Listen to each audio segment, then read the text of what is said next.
my friend's daughter. You didn't run into her? I'm like, I don't see any of these. Except for the ones that like make a point to come into your class. Yeah, that's it. You're more likely to see events. Okay. Yeah. If you could put that on, anyone. Yeah, even that. So it's recording right now. We'll trim off. And then when you're done, you can just exit out of Zoom, just close it down. Like, And just leave the. Yeah, just leave everything the way it is, and yeah, just.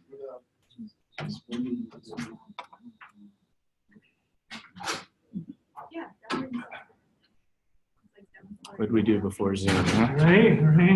We didn't. We didn't. Yeah, that's about it.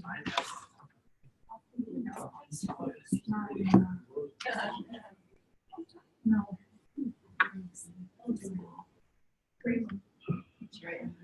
It did. Oh, yeah.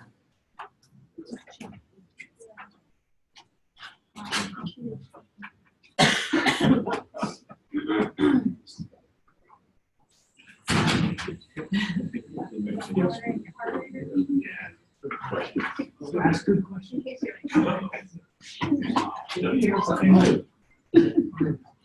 Just annoy you. Thank you. Thank you. Is that what that's Wait, does that shock you if I press it? Awesome.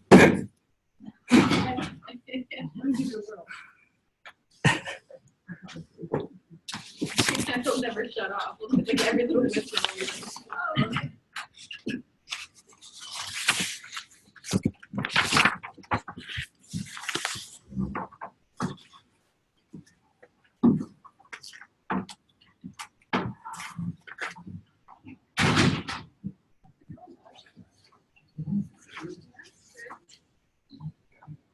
Yeah.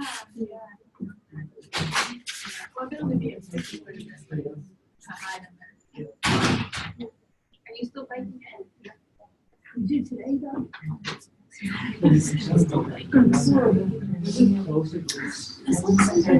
Like, to work.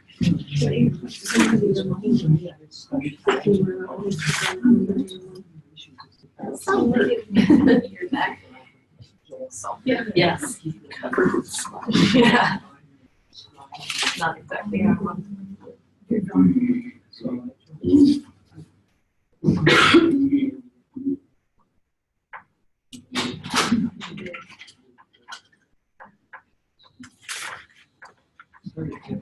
You just remember, this could be messed up.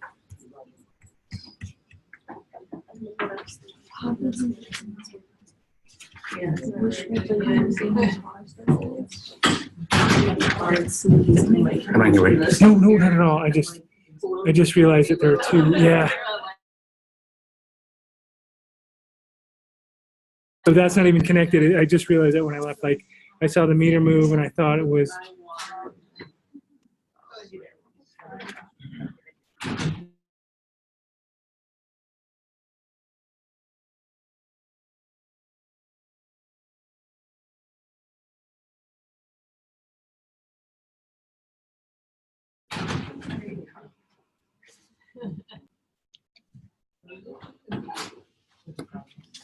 So I'm trying to change that to.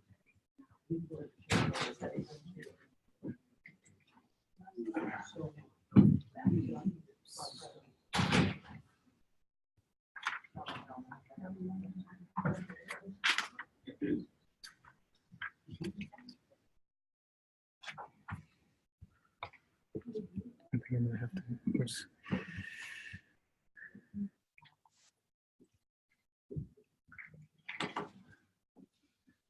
Yeah, it's not. It looks like. Is there a way? Do you know how to turn that to a microphone from a headphone? Yeah. So, oops. So it's just going to catch whatever you say from your machine. So all that's doing nothing. Oh, okay. So it's gonna come through. It's This is like. See, that's not doing anything. So I don't know how to change that because usually it just shows up and you go, oh yeah, okay, I'll take that. So.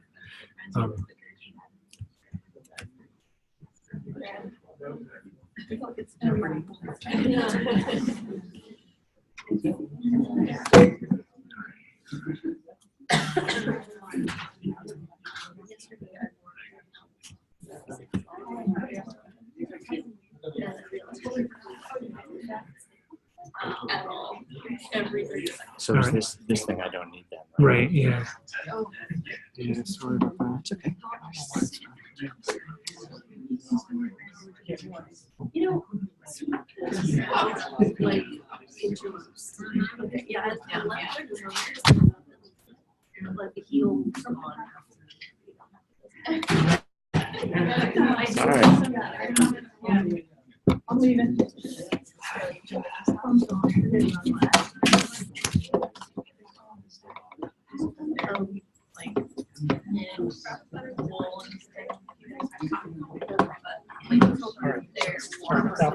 Uh-oh, what happened here? Not advancing. Something happened. Let's try that. It was working a minute ago, so hopefully it'll be. Yeah, we're good. Thanks. No, it's okay. Okay. So my name's Gary Ward. I'm in the microbiology and molecular genetics department, and I'm going to talk to you about publishing today. One very specific aspect of publishing. But just by way of introduction, let me say that I spend a fair amount of my time thinking about how we might improve the way that scientific publishing works. There are issues with access to research results. There are issues with peer review as it's currently practiced. I think we would all agree that it takes way too long to publish data. Publications should be much more interactive than they are. We're still acting like we lived 200 years ago by focusing our publishing around the PDF. And as the literature is expanded, especially into these huge undifferentiated journals, there's issues with how we find the things we need. But I need to pick a very small piece of that today, and Charlie asked me to focus on this question right here. How we evaluate the significance and impact of a piece of research. And I think if I were to ask, if we were to do a survey right now, because I've done this before, at the top of everybody's list, when you just are presented with a CV and you're trying to figure out which work is most important, a surrogate that's in practice today for importance or impact is the journal title or the impact factor of that journal. And I have one job here today. The one job I'm going to try to do is to convince you that that's not a good way to evaluate impact. Okay? But I'm not going to do this just by telling you that it's not a good way, because I think we all are sort of uncomfortable with the impact factor, but we kind of go, well, we have to live with it. It's the only thing out there. So what I'm going to try to do today is to be really data-driven, not raise my voice, and just present to you three reasons why the impact factor, impact factor is the most quantifiable way to look at journals in this way, but you can also think of it as the title of the journal or the prestige of the journal. They all relate to the same thing. We think when we see Nature, it means something about the articles in that journal. And I'm going to make three arguments. First of all, the impact factor is a deeply flawed metric, and I'm going to walk you through that and show you why it's. I'm going to tell you what the impact factor is, and then we're going to discuss why it's such a flawed metric. Secondly, where a work is published is based on a very subjective decision-making process that's anonymous, and it's often incorrect, and involves a very small number of people. And then thirdly, and I think this may be the most convincing of the three arguments, is that any measure that is based on journal averages or journal aggregates is not at all predictive of individual articles in that journal. Okay, so those are the three arguments that I'm going to make today. But before we do that, I want to do a little quiz. So we all think we have an idea what the impact factor means. Those of you who are in the ethics class, you're not allowed to answer this, okay? So I've scrambled the names of journals here, and I want you to imagine that you have an article that you're going to submit, and you're obsessed with the impact factor. So you're trying to figure out which journal to send it to. And I have scrambled these journals in terms of their actual impact factors. What do you think are the top three journals in here in terms of impact factor? Cell. Yeah. Cell Science and Nature. Why do you think that? Because people cite review articles. Yeah. Yep, that's voice of experience speaking there. Not that you cite review articles, rather than. Okay, so I, in fact, didn't scramble these. We're going from lowest to highest here. So Cell, Nature, and Science, the three that you thought had the highest impact factor, everybody but Chris, actually are not. They're beaten out by Annual Review of Immunology, by this cancer journal and, surprisingly, this crystallography journal, ACTA-A, which probably, how many of you have heard of ACTA-A? How many of you would have thought that was the number 2 impact factor journal? So the year that I chose here was the year 2010, and there's a specific reason for doing that, which I'll show you in a minute. Okay, so just to demystify the impact factor a little more, let me tell you exactly what the impact factor is. It's a very simple calculation. It's a measure of how frequently the average article in a journal has been cited in a particular 2-year period. So if you want to calculate Nature's, let's say, 2014 impact factor, what you do is you look in the year 2014 to all citations in any journal published to articles that were in Nature in the preceding 2 years. Okay, so that's the numerator of the impact factor. The denominator of the impact factor, to normalize it to the total number of articles published, is the total number of articles published in 2012 and 2013. So the impact factor is simply the number of sites divided by the number of articles published. Okay? It's a very non-mysterious but complicated calculation, it turns out. These are published by a for-profit organization. It used, yeah, not 2,200 or 2012. They're published by a for-profit organization, used to be Thomson Scientific. It was recently bought by another company called Clarivate. And they're only available by subscription, so you can't actually go online and look for them legally, but we can get them through the Web of Science in our library. Okay, so what's wrong with this, right? Simple, it seems to make sense. What's wrong with this as a metric? So I'm going to tell you first, we're going to start with the point that I told you I was going to tell you about, that it's a deeply flawed metric. So the first point is that it doesn't distinguish reviews from research articles. And this is what Chris pointed out. So if you take, these are, I think, the 2014 impact factors. If you look at the top 10 journals in terms of their impact factor in 2014, 6 out of the 10 of them are review journals. And that's because reviews get cited. We're all lazy and we cite reviews rather than going back and citing the original articles.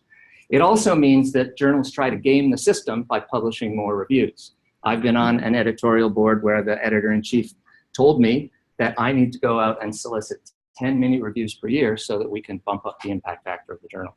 Not that the field needs more reviews, but it would help the impact factor of the journal. So that's the first thing. If you're trying to measure the importance of a research article, you're being compared to review articles. The second thing is that there's a really disproportionate effect of blockbuster papers. So this is why I chose 2010 in my little quiz, because these are the data from 2008, 2009 from ACTA-A, that journal that was number 2 in the 2010 impact factor. This is out of a total of 7,387 journals. ACTA-A was the second highest impact factor. The previous year, it scored 2,118. So what happened to make it jump from 2,118 to 2? Its impact factor went from 2 to 50. The answer is that there were 72 articles published in 2009. 71 of these were cited 3 times or less, but one of them had 5,624 citations. And that one article was enough to bump this journal up above Nature, Science, and Cell. And this is an article about software for solving crystal structures from single crystals, where Sheldrick, the guy who developed the software, has directed the crystallography community to refer to that as the key citation. So that one article bumped them from 2,118 to 12. Now I'll tell you again, I was actually at an editorial board meeting just a few weeks ago where the editor-in-chief said that they're worried about the impact factor of their journal. So what they're doing is they're actually going to offer a package that involves money, publicity, travel to a meeting to people who have potentially blockbuster papers to solicit them for their journal, because they publish a small number of articles, and if they were just able to recruit 4 or 5 articles that have higher than usual citation rates for their journal, it would dramatically increase their impact factor. I'm not going to tell you what journal that was because I'm hoping that they will back off that idea. But okay, so those are 2 of the reasons why it's flawed. A third reason why it's flawed is that it doesn't account for differences in the citation behavior of different communities or the size of the citing community. And since Chris Houston here is, I often use Chris as an example. If Chris was still working on entamoeba and discovered a cure for entamoeba histolytica, you know, a scourge of humanity, he wouldn't get probably 1/50th the number of citations for that paper that somebody working on P53 or in the field of immunology, just because the communities are so much bigger. So it's not, it's a one-size-fits-all thing that really penalizes people in smaller communities. Okay, but I think the most, the most problematic aspect of the impact factor calculation is that the number of articles that go into the numerator and the number of articles that go into the denominator are different. So for example, if you're a medical journal and you publish a bunch of letters or editorials, those are often cited by people, and they count in the citations that your journal gets, but they don't count as a citable item in the denominator. This happens all the time. Mini reviews, some journals they count, some journals they don't, but they're always counted in the numerator, not in the denominator. So how's that decision made? It's made by the publishers of the impact factor negotiating with the publishers of the journal. And I'll tell you my own personal experience from Public Library of Science.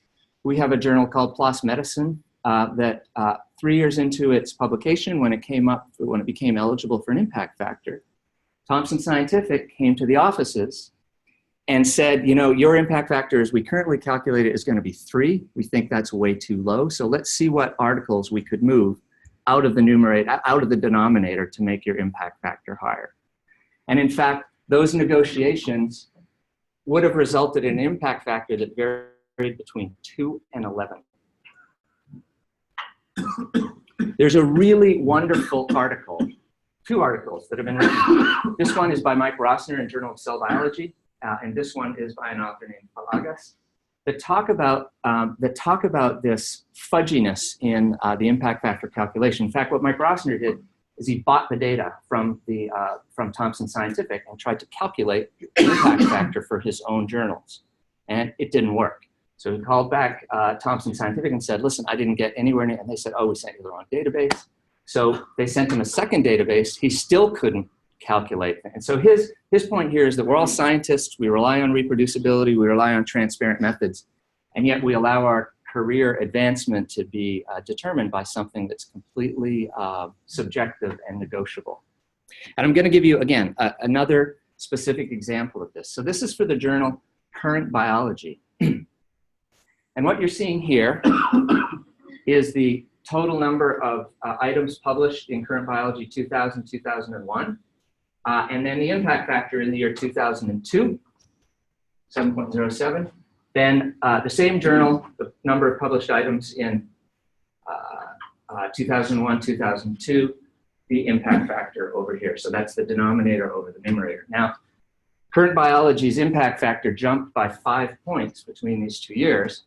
But if you look at one number here, there's something that's particularly unusual, that in 1 year, the number of citable items was called 528. That very same year, for the next impact factor calculation, it was called 300. They had about the same number, they published about the same number of articles, but the impact factor jumped 5 points because Elsevier bought this journal in this year. Thomson came in and negotiated with them. So between this year and this year, the very same issue of the journal, after Elsevier did the negotiation, Thomson Scientific considered that they published 300 articles that year, 300 citable articles, not 528. So that's a great specific piece of data showing how fungible the impact factor is, and also the power that a publisher like Elsevier has to manipulate those things. Okay, so hopefully you agree that there are problems with the metric. The second point I wanted to make is that relying on impact factor as a way to judge quality of science, and by transference, the quality of scientists, right? I mean, that's really what we're talking about here. It cedes that decision about what's important to 2 or 3 reviewers. And I just want to remind you of how our current publishing system works. The typical thing that we do is we write up our paper and we shoot high, right? We submit it to the highest impact journal we think it has even the remotest chance of getting into. If the decision is yes, well done, good for your CV. If the decision is no, you get it back, you know, a month and a half, later, you reformat it, you resubmit it to the next highest impact journal in the hierarchy. Another 2 or 3 reviewers are involved. They say yes, okay, well, we're all right with that. We didn't have to go too far down the hierarchy. If no, you just keep doing this until it ultimately finds its right level in the hierarchy, right? I think we would all agree that's pretty much how we publish these days. So is that really how we want our career to be determined, right? By 2 or 3 reviewers who may have their own agendas, they're anonymous, they may have had a bad day driving their kids to daycare that morning, whatever. And I want to give you an example, a somewhat embarrassing example from my own past that has to do with a paper that we wrote up about 10 years ago, submitted to the Journal of Biological Chemistry, and it got editorially rejected. So the letter said, this paper has a nebulous focus, doesn't relate directly to a physiological relevant pathology or potential use of the compound. Both the editors concluded the work is too preliminary for publication in our journal. JBC has an impact factor of about 4.5. So since there really wasn't any useful criticism there, we just reformatted it and we sent it to a Royal Society journal and has about the same impactor of JBC. It was immediately accepted. It's been recommended for publication. The referees rated this paper as being very significant, and we'd like to promote your work as a hot article. In fact, it ended up as and this has never happened to me before. I strongly recommend accepted. In fact, the paper is sufficiently significant that the Royal Society might consider publication in a higher impact journal. We decided to, the foot was in the door, we decided to take it. But these are 2 journals with exactly the same impact factor. These guys rejected it out of hand, and these guys suggested that they weren't good enough for it, right? So that just gives you an idea of how capricious the system is. And when you're basing, your estimate of the quality of a piece of work on where it's published, you're agreeing to this kind of variance. Okay, the third point I wanted to make, and this one has some data that I think some of you may not have seen before, is that any metric that involves journal-based aggregates to measure impact is not good because those journal-based aggregate measures don't correlate with the performance of individual articles in the journal. So what you're looking at here is a citation distribution spectrum for the journal PLOS Biology. So you can see there are very few articles that have 0 citations. The mean is somewhere, or the median is somewhere around 18. And there's a very long tail, goes out. There are some articles in there that receive over 150 citations. And this kind of skewed distribution is what the citation distribution looks like for all journals. All journals. Here's what Science's distribution looks like. So this is not a normal distribution. So the first thing you might say is that since they aren't normal distributions, it's completely wrong statistically to be looking at the means, which is correct. But that's something that Thompson has been told for years, and they're not changing that. So first of all, mean is not a good way to characterize the distribution. But more importantly, what this means is that there are a small number of articles that get a large number of citations, but the vast majority of articles, no matter what journal you're talking about, whether it's PLOS 1, PLOS Biology, or Science, the distribution looks very similar. The difference is in how many rare events are out here that have large numbers of citations. So here's again some data. 89% of Nature citations are generated by only 25% of its articles. So that means that the other 75% are basically getting a free ride on the reputation of Nature because of those 25% that are highly cited, right? That doesn't say that they're good articles. It says that they're in a journal where there are some highly cited articles. And the converse is also true. So this is kind of an interesting observation. Let's see. And when I say the converse is true, what I mean is that,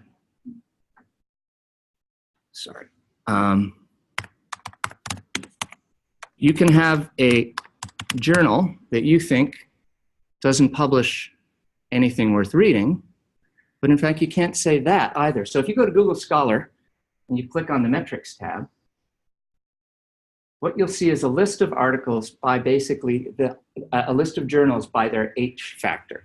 And what the H factor is, what the H factor means is a journal with 366, an H index of 366 means that Nature over the last 5 years has had 366 articles with 366 or more citations. So you see Nature, you see Science, as you might expect. You see The Lancet, you see Cell. And you're just scrolling down this list thinking, oh, this makes sense. Wait a minute. There's PLOS One at number 25 in the list.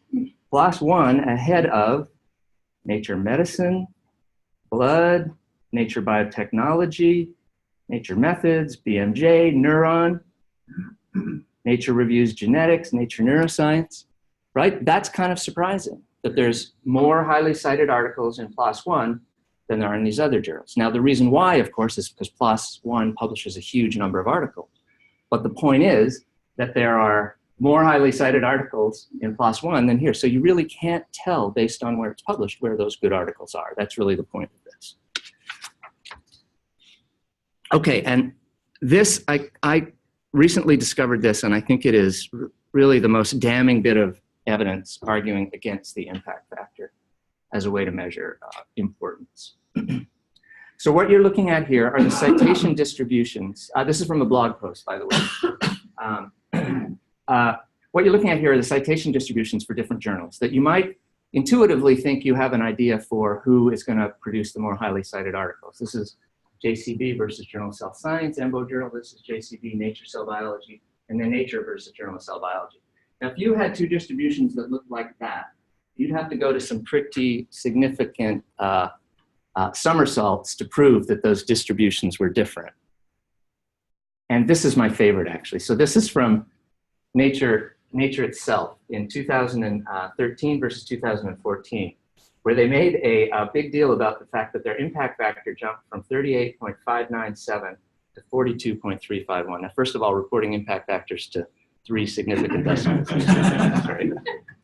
But they made a big deal that the quality of research, the quality of papers in the journal was increasing. This is what the citation distributions look like for those 2 years. There's zero difference between those two. So what that tells us is, first of all, if impact factor has any value at all in terms of predicting impact, you can't be looking at differences of this size. Maybe the difference between 2 and 20 tells you something about the average article, but doesn't tell you about any individual articles in that journal.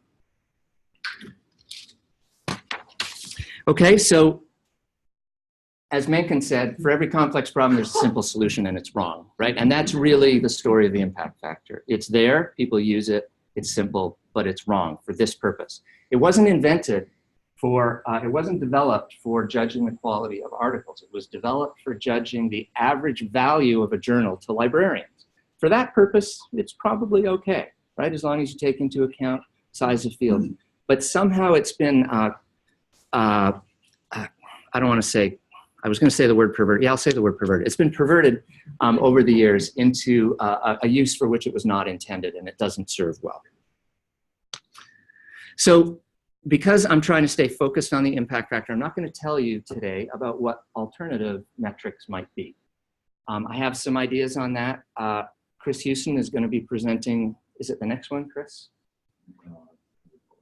So Chris is going to be doing one of these sessions in April where he talks about a calculation called the relative citation ratio. That's certainly an improvement on the impact factor in terms of being able to gauge how important an individual contribution is. If I were to say what I think the principle should be behind how we measure the impact or importance of a paper, this is key. Assessment should be done at the level of the article, not the journal in which it's published. That's key. Second thing is that citations are really only one of the article level metrics. We've been talking only about citations. That's one measure of impact, but it's not the only measure of impact. There's a great example from PLOS Medicine where in the second year of PLOS Medicine's existence, it published a paper on calculating collateral deaths in a theater of war. And as you might imagine, it didn't get a whole lot of citations, but it actually changed NATO policy for how they conducted war in the Middle East. And you know, how you capture that, or one of my colleagues at Public Library of Science, she works on climate change. Her publications speak to farmers. They don't actually speak to other scientists. She gets huge numbers of downloads, but very few citations. She's having an impact, but it isn't captured by citations or where she publishes. Third point, and this is particularly important for the younger people here today. Different metrics will be useful at different times after publication. Citations take a while to build, right? So if you're a postdoc out looking for a job, you need some other way to convince people that what you're doing is important because you can't wait for citations. And then as the two examples I gave here might suggest, you want to give the users the tools to pick the metrics that are most relevant to them. So the NATO example or the example of my colleague who works on climate change, she should be able to make the argument that all of the downloads and the IP addresses they're coming from are really suggesting impact, even if citations aren't showing it. Okay, and I'm going to give you, you know what, we're going to skip over this because I want to make sure we have time for discussion. So this is sort of the take-home message. The importance of research output should be assessed based on the work itself rather than the impact factor or title of the journal in which they're published. Okay, and the last few slides, I just want to talk about why this matters, why it should matter to any of us. And Harold Varmus coined the term CNS disease for our obsession with publishing in Cell, Nature, and Science. So what are some of the consequences of CNS disease? The first is that it has a dramatic effect on how fast science moves. Because of these iterative cycles of publishing, we shoot high, oftentimes we go through 3, sometimes 4 journals before it finally finds a home. This is a survey that was published in Nature a couple of years ago, and what it shows is just how slow the process can be. 50% of the authors surveyed waited somewhere between 1 and 3 years to have a piece of work published. It's actually kind of remarkable. 22% waited somewhere between 2 and 5 years. So there's a real opportunity cost to this, right, in terms of the scientific enterprise. When things take, you can imagine if all of the work that we do got published, let's say, in a week, just to put an extreme, how much faster science would move, right, than waiting 2 to 3 years. And I particularly like this formulation of the problem from my friend Mike Eisen. Here's how long it takes median submission for publication in biomedical journals, which is about as long as the length of a major baseball season. It's 4 times as long as it takes to cross North America on foot. It's just a little less than it took Curiosity to go from Earth to Mars. And not much less than human gestation from conception to birth, where there's a lot going on that isn't happening in publication.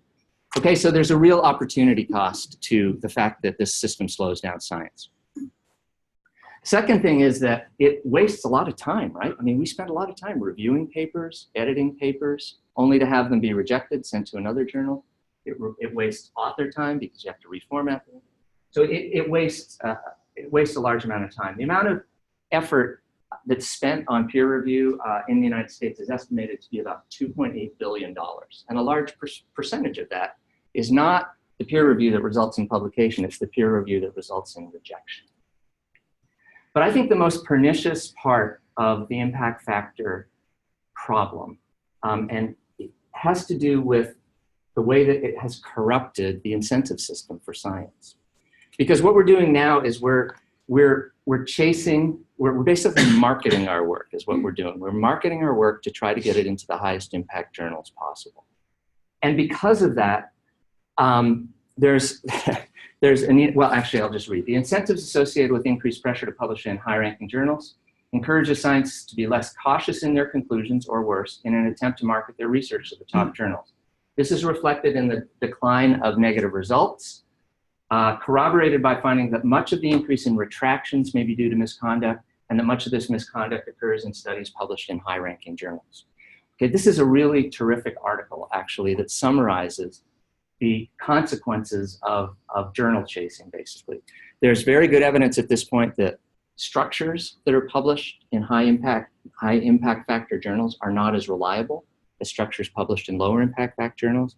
There's a direct correlation between the number of retractions and the impact factor of the journal.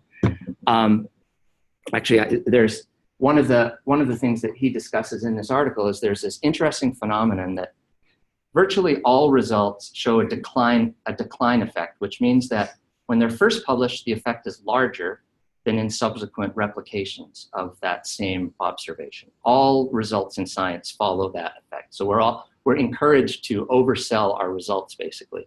But the effect is much higher for high impact journals. So there's a much bigger difference between the size of an effect when an effect is first reported and the size of that effect 2 years later in high impact journals. And so I think it's clear that in order to get papers into these high impact journals, you know, they have to be polished. There can't be any open-ended results that don't get explained. People cut corners. They do what they need to get the results into the journal rather than actually presenting the science as it is. And if you question that conclusion, I would encourage you to read this article here, which describes real-life examples of that happening.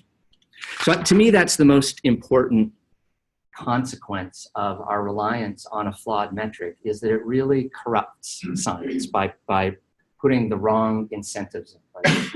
Probably many of you have heard of cash awards in different countries for science. So let's just take China, for example. In China, 90% of universities pay their authors bonuses for articles in high impact journals.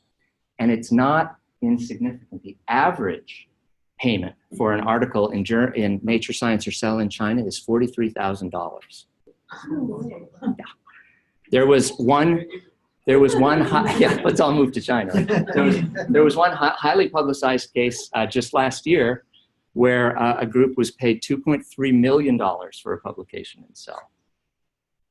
And this is not just China, by the way. This is worldwide. There was recently a little article in Science where they reviewed cash incentives in countries around the world, and this is widespread. So, I mean, it's not surprising when you've got cash rewards, when you've got career imperatives to publish in high impact journals, that people are going to do what they need to do to get their articles published in high impact journals. And the solution is to decrease our obsession with those high impact journals.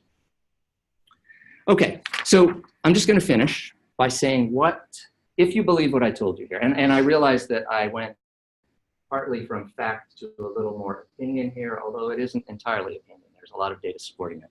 But if you believe the idea that the impact factor is a bad way to measure the quality of science, what can you do? So the first thing is you could, and there are some big things going on out there that you could become involved in. Your societies, many of your societies, unless we're talking the American Chemical Society, which is sort of the professional equivalent of Elsevier as a publisher, but most other societies have been actively working to decrease the reliance on it because for their membership, who are scientists, this is a corrosive influence. So you can get involved in your society's efforts. But on a much more practical level, you know, I could tell you publish your next Nature paper in PLOS One or Journal of Biological Chemistry. And I'm not going to tell you that because that's not a good idea, right? Career-wise, at the state we're at right now, if you have a Nature paper, you should try to publish your paper in Nature. However, that doesn't mean that while we're, you know, all trying to work within the system, we can't be trying to undermine the system. And I want to give you two examples of how you can try to do that if you bought what I told you today. The first is to just push back on people who use impact factor or journal title as a surrogate for quality. And I've given you data here today that can help you do that. Don't just tell them it's a bad way to do it. Tell them why it's a bad way to do it. Journal-based aggregate measures are not an appropriate way to measure individual papers in a journal. The metric is flawed. You can do that for the faculty in the room in hiring, promotion, grant review. And here's one that everybody in the room can do, your own seminar presentations. I'll tell you that when I go to a seminar and I hear somebody say, they're discussing somebody else's data, and they say, you know, as Tolley presented in his Nature paper, or as, or as Houston presented in his Science paper. They don't typically say that. If you listen, they don't say as Houston presented in his PLOS One paper, right? They don't say that. Why not? So there's like, it's implicitly reinforcing this idea that because it was in Science or Nature, it's a better paper, which I hope I've convinced you it isn't necessarily. So here's what I do. I take the names of journals off my slides altogether. And I put the PubMed ID number because if you're putting the journal title down here, presumably if you're not promoting the journal, presumably what you're doing it for is that if somebody wants to go and find that article, they can write it down. It's way easier, in fact, to write down an 8-digit number than it is to write down the journal, the data. So this is one thing that you can do. It's not going to cause you any harm, but it will undermine this idea. And I challenge you all over the next few weeks when you go to seminars, just listen to how often this happens. The other thing about pushing back, I can tell you that I'm on the CAL's Faculty Standards Committee, and I think my committee members wish I weren't, wish I was, because I spend a lot of time pushing back on this. Whenever people try to use impact factor as a measure of quality for the dossiers that come through, you know, I try to educate them again about why it's not and that we need to be looking at other things. So there are many venues in which you can push back on this. And if everybody started pushing back on it, its value would disappear. And then the final thing I want to suggest to you, and this again we can all do, is experiment with and use different metrics on your own CV. You probably use RCR on your CV, right? You should. I do. Yeah. So there are various metrics you can use. I have a number of papers that have been cited over 250 times. It doesn't really matter where they were published if they were cited 250 times. I include that on my CV. That actually means more than the title of the journal that they were published in. So experiment with. A number of journals now have alternative metrics that you can pull down and see how your article is doing compared to other like articles, and you can use that in your CV. I wouldn't say replace your CV at this point with a completely altmetric CV because the world's not ready for that. But you can certainly augment, and as people who are looking at the CV start to see the value of when Chris includes an RCR value, a relative citation ratio value on a CV, they'll start to see the value of that and they'll start to look for that rather than the journal title. So those are two things that I would encourage you all to think about doing. It will have no career consequences, no bad career consequences for you, and it will help to undermine the system that I just presented to you. Okay, I intended for that to take 30 minutes. It took a little longer, but I wanted to leave some time for disagreements. Challenge. So what is then your proposal of how to judge an article when you're just going in PubMed, search an article? Title sounds good, abstract sounds good. Would you then look up how often it was cited to determine if it's really a good article, or is it that you really have to go through and read through and then determine if you can't rely on it? Right? So, you know, that's a complicated question, and it depends on the reason you're looking it up, right? If you're looking it up because you work on toxoplasma and you find that article in PubMed, if the abstract's interesting, you're going to read it no matter where it's published, right? If what you're trying to do is find, you know, the hottest articles, if you're sort of browsing, looking outside your field, then there are a variety of metrics that you can use, and Public Library of Science is experimenting with this right now, where instead of relying on, you know, the editors and the reviewers of the journal to tell me what I'm interested in, you rely basically on the wisdom of the crowd and my own personal preferences. So I can set up a search. I can set up a search now where I look for things that you know, are directly related to what I do. I can add on to that a term of what's been the most tweeted about in this area recently, which one has gotten a larger number of citations in the first 6 months than it should have. There are a number of ways that you can construct a search to capture those things that aren't directly related to you, that have the same goal of trying to find the most interesting, important, talked about work without relying on journal title, I think is what I would say. You know, let me give you, I will give you, since you asked the question, let me just show you an example, because I think this is a really instructive example. So back in the year 2003, I'm an editor on the PLOS Biology editorial board. In the year 2003, I served as editor on 2 articles in the field of malaria. This first one came from Joe DeRisi's lab, and it was a beautiful, beautiful paper on the transcriptome of the malaria parasite as it went through its life cycle. In the same year, I edited an article from Masao Yuda's lab on the malaria parasite and how it gets into liver cells. Okay, so these were 2 articles, both on malaria, both edited by the same person, and both published in the same journal in the same year. So if you go to the PLOS website, and again, I'm doing this for PLOS because I'm more familiar with PLOS, but many journals do this, and you click on the metrics tab for each of these articles, what you'll see is a real-time set of alternative article level metrics for each of those articles. The last time I did this was about a half a year ago. So here's the DeRisi article, and here's the Yuda article. And what you're seeing here are the cumulative number of views since it was published. So when I did this search back in June. It had been published 166 months ago, and you can see it was actually being viewed almost linearly over the whole period. Sorry, that's not right.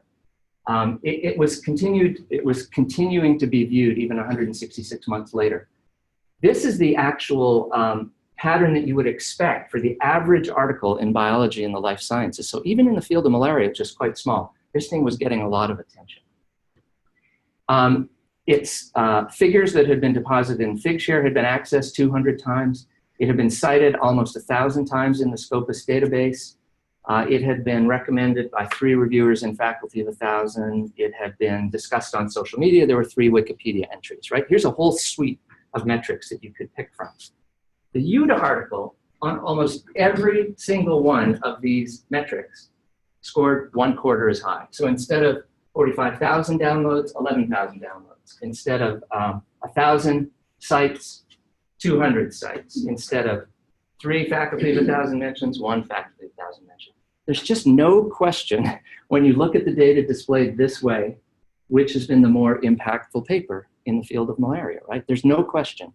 And if this one had been published in EMBO Journal and this one had been published in Nature Communications, you know, you'd be left sort of scratching your head, which is the more important one, you would know.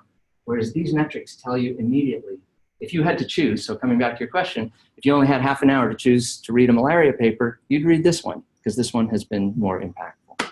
So this is just one sort of formulation. It doesn't include the relative citation ratio or all of the other things that are being developed, but I think it's illustrative of how there are smarter ways to do this than basing it on journal title. This one here, compared to all biology and life sciences, is about the average. I'm not sure, did that answer your question? Yeah. I'd like to be able to, we should all be making I should make the Journal of GaryWard that has that has everything in it that I want to read, because I have the tools to go out and find it based on these different metrics, is what I would say. It would be nice if that would be shown in PubMed, like next to the article. So not all journals, you know, that would be nice. That would be really nice. So that when you're searching, that would be really nice. Not all publishers present them, and they don't all present them in the same way, which is a problem now, because I would really love on my CV to not only be able to say this paper was cited 350 times, I'd love to be able to say, which is in the top 1 percentile of all papers published in the field of parasitology. And I can do that now for PLOS, for Public Library of Science articles. They actually give you that capability to compare it not just to biology and life sciences, but because I'm involved in PLOS, there's a pull down here that says parasitology. So I can compare it to all parasitology, but that's only in the PLOS corpus of literature. So there's a really pressing need for publishers to get together and come up with a set of standards. And if they did, then maybe it could start to be displayed on PubMed. But right now, everybody does it a little bit differently. So I don't think PubMed would want to get into that business quite yet. Yeah. I mean, in the business of having a journal, isn't working together would undercut having a prestigious journal? Well, so that's a really good point.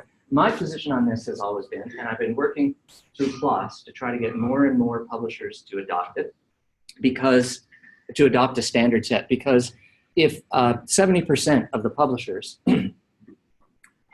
are following a set of standard, alternative metrics, and Nature Publishing Group isn't, soon they're going to be forced to do it because other publishers are offering something they aren't, because they're now comparing themselves against a much bigger corpus of literature than just the Nature Publishing Group. So I think there would be a tipping point. You're right in one respect that there isn't the incentive for publishers to play well together at this point, but if enough of the literature could be moved in this direction, in the same way that open access started off as a fringe movement, but now that it has become a successful business, everybody's trying to get into the business. So I hope that there will come a tipping point. But right now it doesn't exist, you're right. And related to the citation, like what counts for those citations? Yeah. Just more generally, I think. So we have this thing in, in our field where citations are all about other people doing novel research, setting out the work, as opposed to secondary articles, periodical, whatever, picking up our stories. Mm-hmm. And so in our field, it's not happening quite as often. And when it does happen, we don't get citations for that. We only get citations for other scientists. Right. Are there metrics that are looking into the more generalizable citation? What a citation is, how much value you give it, because other fields, I was looking at a paper in educational psychology and an impact factor of 1.031. I know because they told me they were very proud of it. That affects policy and affects change. Yeah. Probably has to be just not in. Yeah. So this comes back to that sort of principal point I was trying to make, that there are things other than citations that matter, and it's important to provide people with the tools to access those and be able to use them in their CV. So for example, if my paper, I always, when I have a paper that's recommended by Faculty of Health, I include that in my CV, right? That says something right there. I'm doing a sort of a circuitous route to answer your question.